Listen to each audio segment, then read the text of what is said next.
If you've watched shonen anime, then you've probably seen this recurring theme of characters receiving sudden or random power-ups for no reason or out of nowhere. It appears across many anime, not specific to shonen of course, but since it's mostly apparent and used there, I'll be focusing on showcasing anime from that line of work to explain how it's applied for better or worse. Of course, we need to establish a basic definition of what I mean by power-ups so that we may discuss how to deal with them. Power-ups usually happen when the main character, or less often the supporting one, is faced with such overwhelming odds that a sudden energy or force is given to or awakened inside them that they're able to reverse the situation. This also happens when they see someone they care about suddenly die or lose, or when someone busts out the speech of friendship. Why is this such a problem? Well, it's because this trope has been applied time and time again in anime that has become a cliche at this point where it's hard to find one action anime that doesn't have it. It's used as an excuse. This doesn't mean that the idea itself is bad, not at all, as there are some anime that make use of it to give us a more interesting and intense fight or climax. These points are what I feel need to be considered when introducing a power-up. What happened before this character gets a power-up, the repercussions that follow, and build-up. Please be advised that I'll be talking about these animes, so be forewarned for if you haven't seen any of these and don't want spoilers, leave!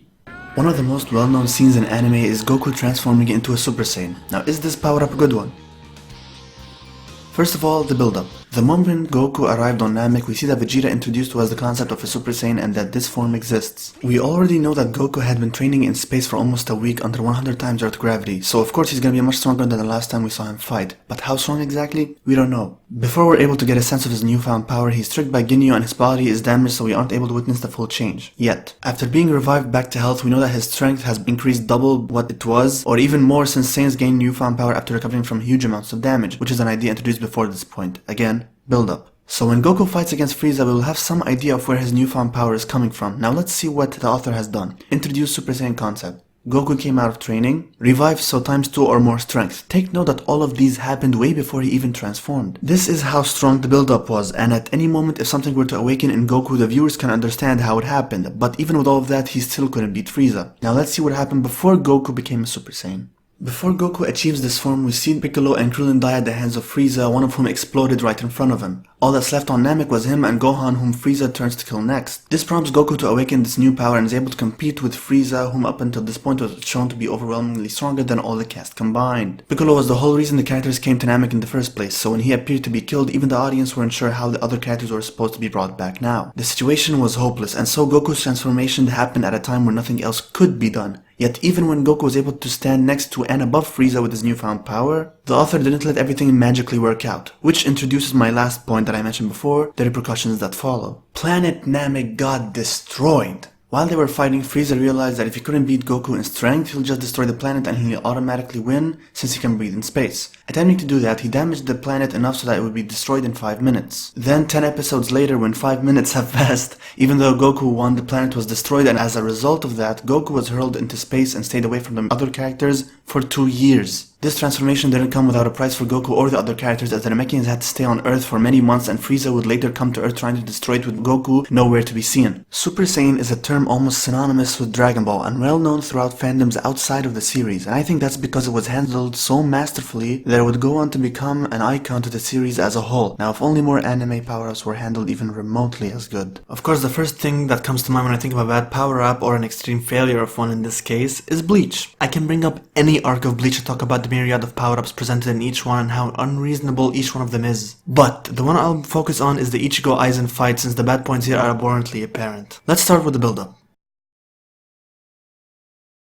Next, let's see what happened before Ichigo received this power-up. Ichigo failed repeatedly in trying to land even a hit on Gin, let alone Aizen, proving time and time again that he's no match for them. His father shows up next trying to take down Aizen with Urahara and Yoroichi, but they failed to bring him down altogether. Aizen then travels between dimensions to arrive at the real Karakura town, intending to complete his plan, and Ichigo and his father follow suit. Knowing that his son can't defeat Aizen, Isshin decides that he needs to train Ichigo before he goes up against him again. And conveniently enough, he decides to do that right where they were, in the place between dimensions, and he has plenty of time to do so because 1 hour outside is 2,000 hours in here.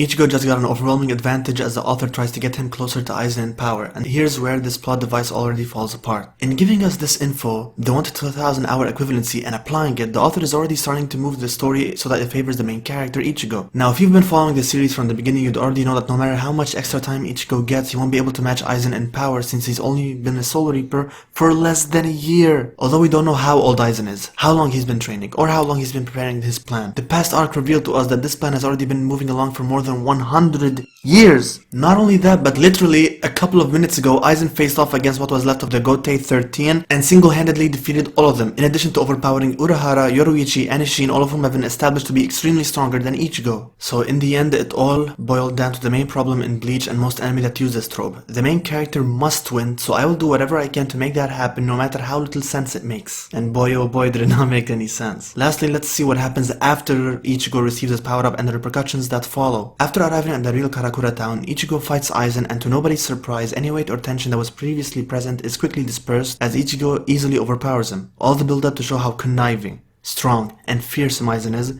disappeared when this happened. This scene couldn't be taken seriously anymore. Not that it could have before, but now more than ever, as the story focused more on showing how strong Ichigo is now.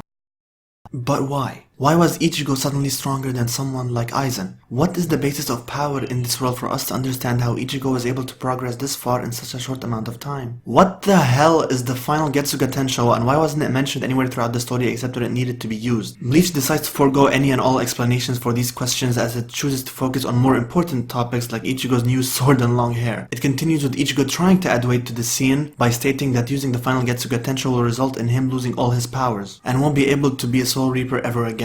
And you know what? Maybe that would have been fine. It might have added more tension to the scene, maybe garnered more acceptance from the fans, if he didn't get all his powers back 6 episodes into the next arc. In the end, Bleach didn't deliver. The same power-ups are given to Ichigo in each and every arc to make sure he always comes out on top, and no repercussions are long-lasting enough for us to feel any sort of weight and suspense in the scenes that follow. With the anime having gotten cancelled and the manga ending abruptly and in a way that got this sort of reception by fans, the result is apparent to what kind of story it turned out to be. Although both Dragon Ball and Bleach provide good examples for the points I'm trying to make, they're both old series, one beginning in 1986 and the other in 2004 of a manga that began in 2001. Of course, there's nothing wrong with that, but I want to discuss how this trope has evolved over the years and how it's been done recently. That being said, I'll be talking about 2 more anime that provide us with insight on this matter. Let's try a non-shonen anime for a change. No anime prides itself on giving its characters situational or random power-ups like Tengen, Toppa, Gurren Lagann. Every episode is about gaining newfound powers and using them to defeat the beastmen whom have been shown to be stronger than humanity, at least for the first 15 episodes. The one I'll focus on here is episode 8. From episode 1 till 7, the show traps itself in an upward spiral as the main characters defeat enemy after enemy, and they're at a constant state of winning over and over again while gaining more and more allies to form an army. My impression was that it was a cool, roughly designed action show with new and interesting character designs. The main characters, Simon, Kamina, and Yoko, were giving off the sense of a group of kids finding a new playground and doing whatever they want. It was a fun to watch action show with no sense of danger or urgency in it, since everything was being powerhoused through with the sheer force of will. At episode 7, I started to get worried. Is this gonna continue? What is the show trying to say? What is the story even trying to build up to? I start to get annoyed with the prospect of watching another friendship will-powered anime with no repercussions. As with most action anime, I thought it would continue on with the way it was going with the characters just fighting their way through the story. But then came episode 8. There was no build-up, nothing to give you a heads up for what was about to happen next, as I just stated that the previous episodes gave off a different tone than the one we got here. Let's start with before the power-up occurred. Simon's crush on Yoko has been shown and alluded to throughout the series thus far, so when he caught Kamina and Yoko kissing, he became troubled and this affected their fighting strategies in the next battle. Kamina noticed that Simon was disturbed and left his own mecha to go knock some sense into him. After giving Simon a talking to, Kamina entered his mecha and...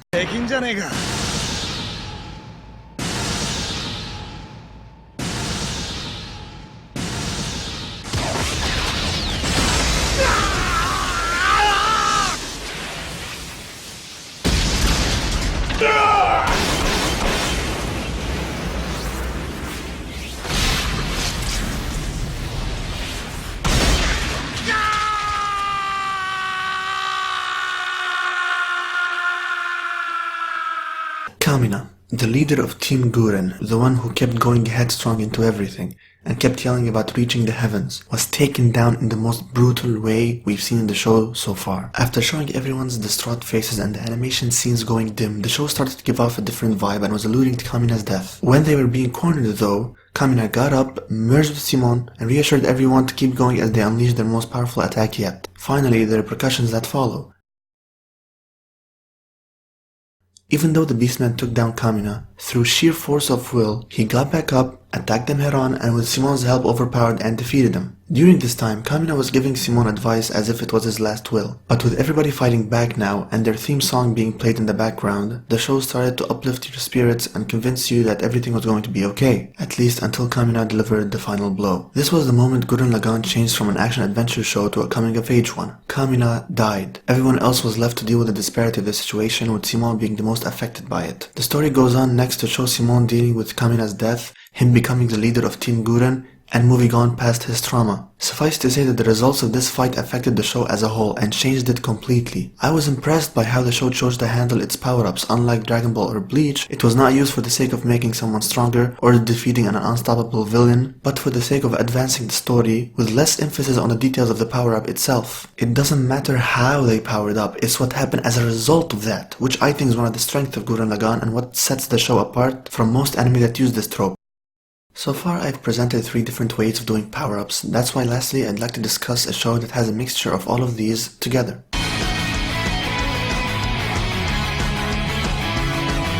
Instead of analyzing a certain situation as I've been doing, with Boku no Hero I'll be talking about the show in its entirety, constituting the first 3 seasons. How is it different? From the very first 2 episodes, the show establishes that Deku is overpowered. He inherited this overwhelming strength from his idol All Might that is so strong that it leaves him unable to move any body part that was required to use this ability. It doesn't beat around the bush. There is no build-up for an eventual power-up in the following scenarios, as anything that resembles that is presented in the first 2 episodes. The main character is overpowered right from the get-go, but he can't control it yet, so his body is damaged every time he tries to using it. How is this good?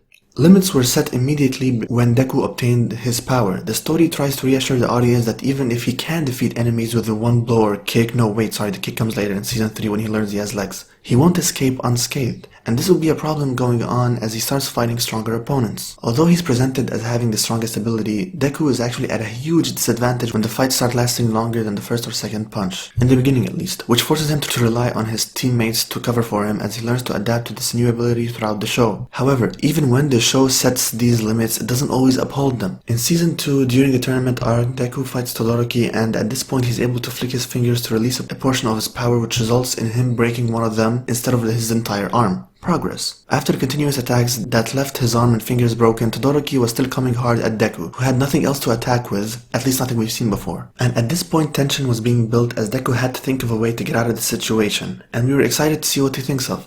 You'd think he'd attack with his legs, face, or even a butt blow, but no, he decided to attack with his broken fingers. See, before they were broken, but now they were double broken. What was the point in giving him the disadvantage of broken body parts if he can just use them as if nothing happened? To what level can he break them? Should we expect triple broken ones or even deeper? This problem would continue in Boku no Hero, as in season 3 he fights against an opponent who breaks his arm and he attacks with it anyway. Like Bleach, in these situations all the tension is removed from the scene since the author can just present any situational power-up and make the main character come out on top. Boku no Hero Academia is a series that plays jump rope with this trope. Sometimes we get something like the Deku Bakugo fight at the end of season 3, but other times we get Deku's broken arms. The power levels are also not clearly defined, with some pro heroes being unable to defeat some villains like Stain, who in turn lost to a couple of students from the academy. The Deku Bakugo fight was, in my opinion, the highlight of the entire show, as after all the power-ups and training, Deku still lost to his childhood friend Bakugo, in arguably the best fight in the series. It allowed Bakugo to still have a place among the stronger characters of the show. It showed us that Deku still has a lot to strive towards, as he isn't the strongest character in their class, and it revealed Deku's power to Bakugo with him finally understanding the situation. It's as if the show is trying to keep a balance of letting the main character win whilst trying to put others on top of him. And there you have it. There are many other anime that have a similar style of storytelling and character development, but I think these 4 are enough to convey how power-ups are generally represented.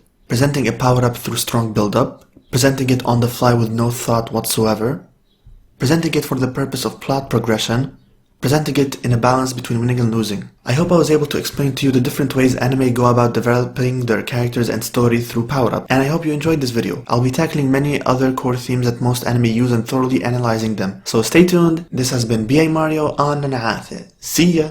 お前は次になんでメリケンのこと分かったんだこの野郎という。なんでメリケンのこと分かったんだこの野郎。